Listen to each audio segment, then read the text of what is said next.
After 1974, the rules of retirement changed, and suddenly it forced E's and S's into the I quadrant with no financial education, and they started to put their money into these retirement plans. And suddenly, voila, a whole new industry was born called financial planners. And today, it takes 30 days to become a financial planner. It still takes a year and a half to become a massage therapist. You know what I mean? And what do you think of mutual funds? I think they're a great way to make money if you sell them to other people. Well, I think it's one of the worst places a person could put money. They really do. They make other people rich. You know, hidden fees, expense ratios, and you talk about the law of compound interest. Well, there's the law of compound expenses. Okay, so let me ask you this. If I say to you, invest for the long term, you know what I mean, for 30, 40 years, what do you think about that in a paper asset? You've lost control that quick. Liquidity is what paper assets are about. Your ability to sell and buy without negotiation problems. And so the moment you say, I'm going to buy this, I'm going to hold Enron, I'm going to hold WorldCom, and I'm going to hold, GM, and I'm going to hold United Airlines. Well, you can just go on and on. How about Pan Am? But the moment you decide to hold that, what control do you have? None. In real estate, you can force the appreciation, paint it, carpet. You can't do that with paper. Right. Your only control is to sell. If you hold it forever, you're rolling the dice and saying, I hope it works out. Right. There's a lot of people say, stocks are the best way to go and don't get into real estate. A lot of these financial advisors. But the stocks are good for people who are not business people. You see, as entrepreneurs and real estate people, when you look at a financial statement, I personally am responsible for income, expenses, assets, liabilities. But as an investor, even in Microsoft, I have no control over income, expense, assets, and liabilities. Is that All correct? you can do is sell or hedge. That's all you can do. Well, that's right. And what makes it worse is that you take those paper assets that you don't have control over because you invest in the long term, and then you put them into our 401k, so you have even less control, because once they're in that 401k, you can't take them out.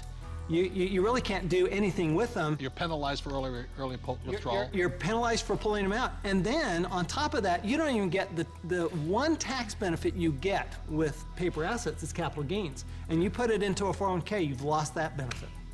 On top of that, when you pull it out, there's 3 types of taxes: earned income, portfolio income, and capital gains or passive income.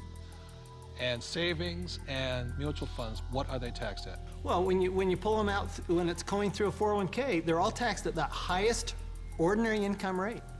It's the worst thing you could possibly do if you plan to be rich. But if you plan to be poor, it's a pretty good plan. Robert, I've seen you take heat in the press by this, where you say they're risky.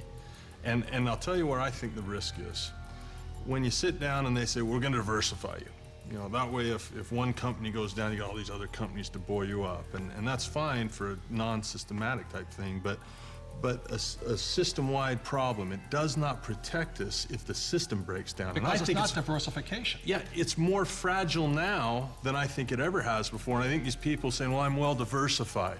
They're not well diversified. You diversify across asset classes, not just in bunches of stocks, in my opinion anyway. So the problem here with diversification, it doesn't protect you from a crash. Right. And it's not diversification anyway, and Warren Buffett, the world's greatest investor, reportedly, says diversification is something like it's protection from ignorance. Right. But it's ignorance from both the person selling you the plan as well as you who invests in the plan.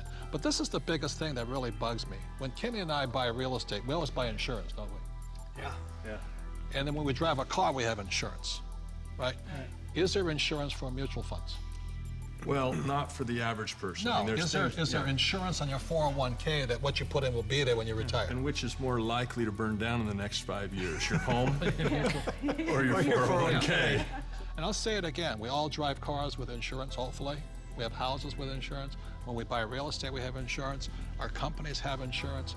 But the 401k, all these retirement plans, there's no insurance on them. So if it crashes, they lose everything, and the mutual fund companies walk away with the money. And that's a higher level of education, because most people don't know how to hedge that. Nope. They don't know how. I mean, it's possible, but if you that's what interview you the teach. average person, yeah, that's what we teach. That's what our advanced courses teach us, how to play But the average game. person, I liked what your comment said. If you poll the average person, you say, tell me the difference. This is a very basic question.